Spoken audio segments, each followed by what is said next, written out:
So yun guys, samahan niyo ako mag-ikot dito sa bayan sa Batangas City.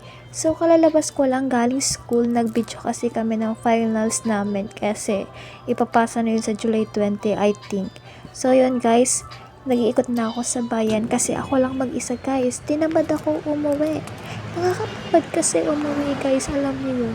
Galing ka lang school, lalo na pag-iisang subject ka lang. Tapos dito nag-uusap kami ng mga kaibigan ko about ukay-ukay. So, yun, naglalakad kami dito papalabas ng BSU. And then, yun nga, mag-isa na ako dito. Nagpunta na ako ng bayan. At naggala na si person, mga bakla. Kahit siya lang mag-isa. Pero masarap maggala pag may kasama. Then, ito yung luma sa Batangas City. So, that time na yan.